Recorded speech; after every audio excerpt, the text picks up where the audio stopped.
They called her confused, unstable, lost. But behind the cold concrete walls of the Cecil Hotel, Elisa Lam vanished in a way no one has ever been able to fully explain. She wasn't famous, she wasn't involved in anything dangerous. She was just a 21-year-old student, traveling alone, trying to find herself in a city far from home.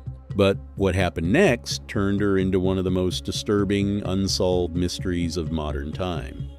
And it all begins with an elevator video. January 2013, Elisa Lam arrives in Los Angeles, California. A young Canadian student from Vancouver, she loved writing, she loved documenting her life online. On Tumblr, she shared her thoughts openly, her emotions, her struggles, her mental health battles. To the outside world, she looked expressive, creative, thoughtful. But underneath that, Elisa was dealing with something heavier. She had been diagnosed with bipolar disorder and depression, a condition that came and went in waves, sometimes stable, sometimes overwhelming. Still, she decided to travel alone. A solo trip across California, a journey meant to be freeing, maybe even healing. She checked into the Cecil Hotel, a place with a reputation that already made people uncomfortable. The Cecil wasn't just a hotel. It was a building soaked in history, and not the good kind. Over the decades, it had been linked to suicides, unexplained deaths, and even serial killers. Locals whispered about it, some avoided it entirely, others stayed there cheaply, unaware of its past. Elisa stayed in room 506. At first, nothing seemed wrong. She explored Los Angeles, she posted online, she stayed in contact with her family. Everything appeared normal from the outside. But slowly, something shifted. Her communication became less consistent. Then, on January 31st, it stopped completely. No messages, no calls, no posts, just silence. Her family became worried. They contacted authorities. A missing person report was filed. Soon after, the authorities began investigating. They searched her hotel room, they brought in dogs, they checked surrounding areas. Even the rooftop of the hotel was inspected, but there was no sign of Elisa Lam. It was as if she had simply disappeared. Days turned into weeks. And then something unexpected happened. Guests at the Cecil Hotel started complaining. The water supply was acting strange. Low pressure, odd taste, unusual smell. At first, it seemed like a plumbing issue, nothing serious. But the complaints continued until maintenance staff decided to investigate the rooftop water tanks. And that's when everything changed. On February 19th, police released surveillance footage from the hotel elevator. And the world finally saw Elisa Lam's last known moments. The video begins normally. Elisa enters the elevator, she's holding her bag, she looks calm at first glance. She presses several buttons, but something immediately feels off. The doors don't close.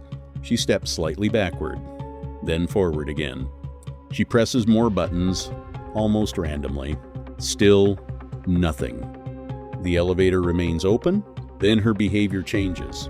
She moves to the corner of the elevator and hides. It looks like she is avoiding someone. She leans out slowly, scanning the hallway. Left, right. No one is visible. She steps out of the elevator. Her movements become more unusual. She waves her hands in the air, not in a casual way, but in a pattern that feels like communication. Like she is responding to something or someone that cannot be seen. She gestures, stops, then gestures again. At one moment, it almost looks like she's having a conversation, but there is no one there. The hallway is empty. No sound, no movement, no visible presence, just Elisa. She returns to the elevator, presses more buttons. The doors still refuse to close. She steps out again, looks around again. Same emptiness. Then she disappears from the frame. The elevator doors finally close.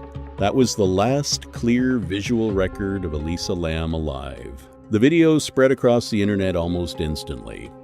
Millions of people watched it, rewatched it, analyzed it frame by frame, and one question echoed everywhere.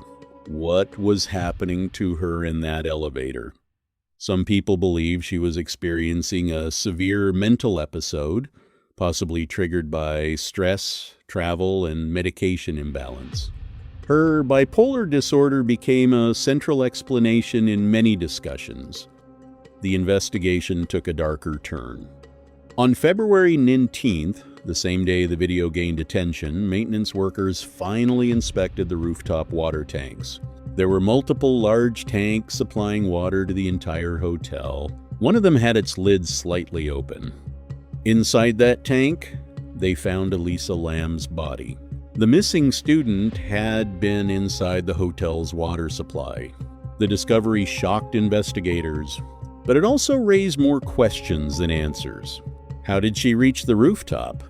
Access to the roof was restricted, doors were supposed to be locked and alarmed.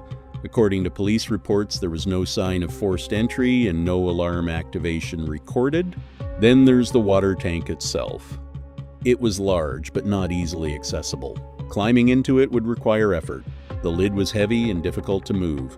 And the biggest question of all, if she got in, how did the lid close afterward? The official autopsy ruled her death as accidental drowning. No signs of physical trauma. No evidence of assault. No drugs or alcohol detected at a level that could fully explain the behavior. However, there was one important detail. Elisa had a history of bipolar disorder, and inconsistencies in her medication levels suggested she may not have been taking it properly. But even with that explanation, the case never felt fully resolved to the public, because the elevator video still didn't fit neatly into any answer. And to this day, the elevator video still plays, still analyzed, still unanswered. A short clip that left behind a mystery the world still cannot solve.